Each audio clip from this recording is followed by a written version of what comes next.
I wanted to recap my interview with Dr. George Simon and Dr. Peter Salerno. This is something I'm going to start doing after each interview. It'll give me an opportunity to break down some of my thoughts about the guest, some of the more controversial moments, and answer some of the questions that people have in the comments section. But first, let me say, this was a really awesome and special experience for me, and I know it was for Dr. Salerno as well, because he has learned so much from Dr. George Simon. And Dr. George Simon, he's a pioneer in this space, and Dr. Salerno is following in his footsteps. And it was really awesome to give Dr. Salerno the opportunity to speak to one of the people he has learned so much from. And one of my favorite parts of the interview was when I asked Dr. Simon if he had any questions for Dr. Salerno about some of the things he goes over. And Dr. Simon took that time to really show some gratitude and appreciation that people really care about his work, and that his work and the books that he's wrote, they matter. And I think that's important for us to remember too. Sometimes, even as creators, we might get caught up in the business side of things or just making social media content, but this stuff really does impact people's lives. And I think it was really awesome that Dr. Simon highlighted that. But to go into some of the questions and the more controversial moments, one was, can narcissists ever improve?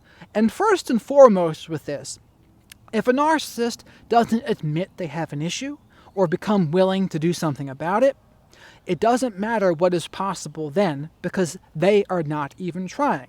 Also to note, most narcissists are not going to seek out treatment unless they are forced by the court of law or they have an ultimatum from a spouse or something along those lines. That is usually how it goes for them. But occasionally, they might go into therapy because they think the issue is something else, or maybe they think they want help dealing with someone else, and in those cases, they might go to therapy. But here's the thing about it. I believe narcissism is a spectrum, as Dr. Simon and Dr. Salerno do too, which means there are less severe, moderate, and more severe versions. My opinion on whether they can change is, I think behavior modification is possible for the less severe versions and maybe even the moderate versions. The more severe versions, they will never think they even have a problem, and they're going to blame other people anyway, and they're not even going to begin the process of change. And that's also going to be true for most of the moderate and less severe versions too. But occasionally, I do think behavior modification is possible. And there's also been some studies to show 12-step programs can also be effective in helping narcissists modify their behavior. It can help treat them. Now granted, regardless of all of that, anyone who's in a relationship with a narcissist or who is being mistreated or abused, none of that matters. What matters for you is, how is that person treating you? It doesn't matter what is possible if that person in front of you is abusing and mistreating you. Because if that's the case, you got to get out of there or make a plan to leave and be safe about it.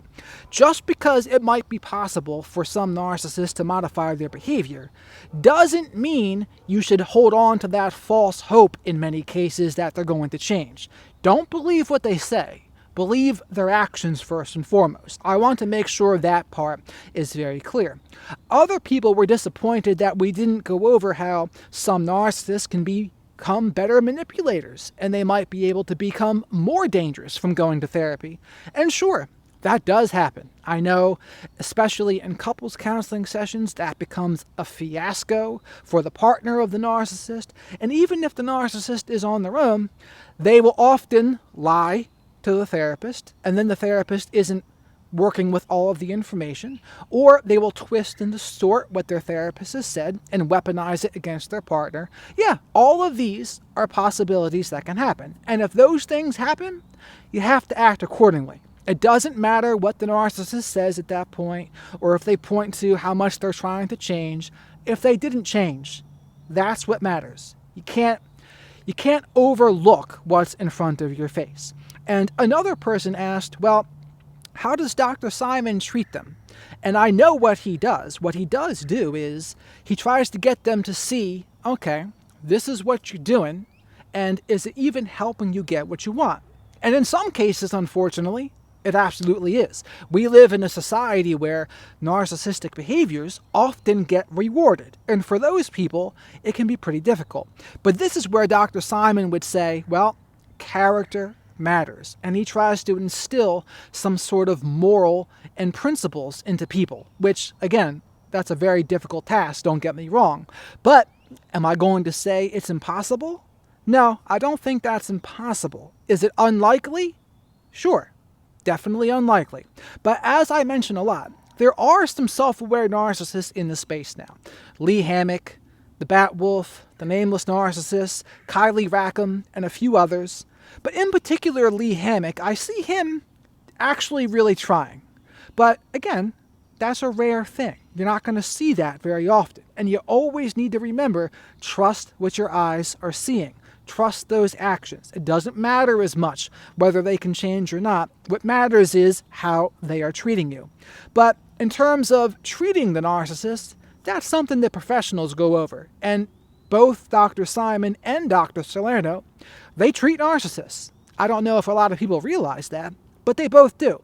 And what they do is they set up treatment plan goals, and they get the narcissist to agree on the goals of treatment, and then they work towards achieving those goals. And it has to be a collaborative effort, because as we know, many narcissists are not going to collaborate. They're not going to problem solve. And if anything, they're going to do the opposite and create more problems. But this is something to remember. But if the narcissist agrees to the treatment plan and can learn how to respond rather than react, and if they get criticized, for example, or called out, to not just say the first thing that comes to their mind, or rage out, or give some sort of silent treatment for days. No, take that step back to see if you can respond in a mature way.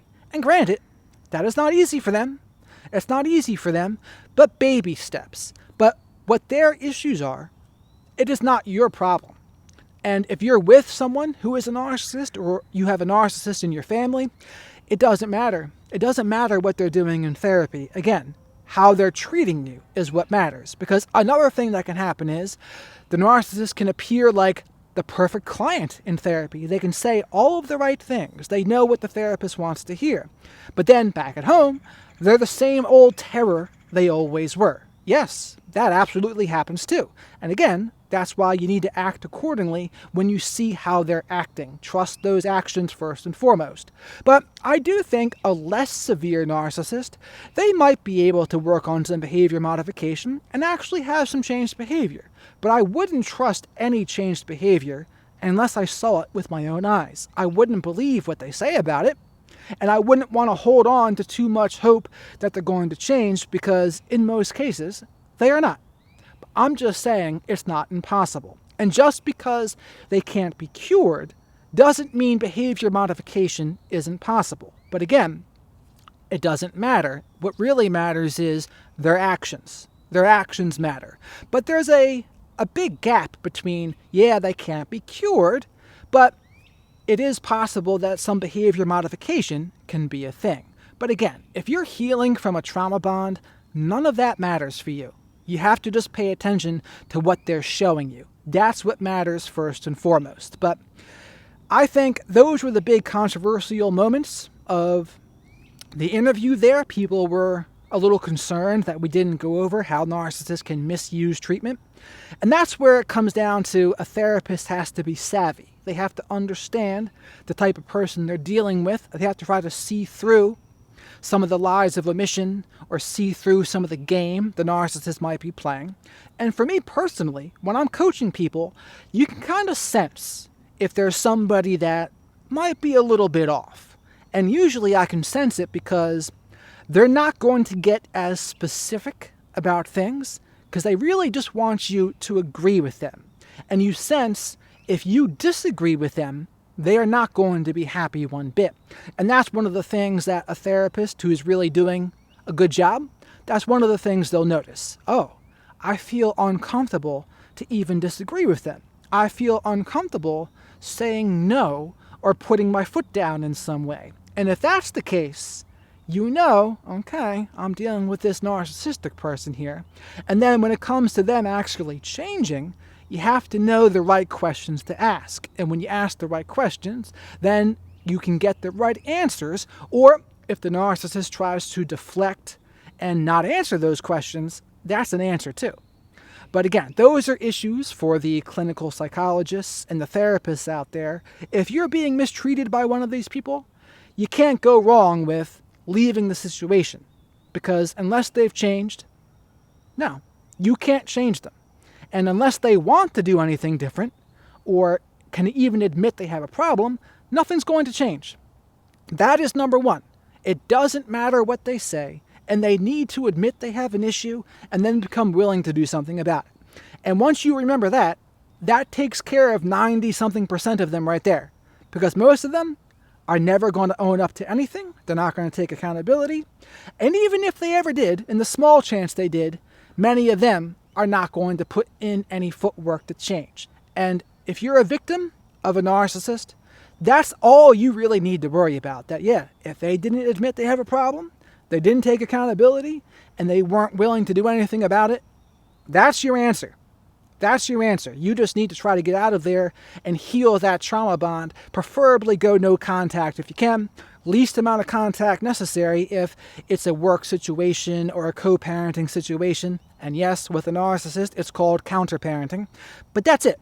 In the rare cases that you see a narcissist actually going to treatment and doing it on their own, not because they were forced, not because of the law or an ultimatum, but they actually did it on their own, then trust those actions. Don't trust what they're saying, trust their actions. Don't hold on to too much hope, because let their actions do the talking. Don't think, well, they said that behavior modification is possible, so I'm going to hold out hope and I'm going to put up with some disrespect and abuse in the meantime because it's possible they change. No, don't do that.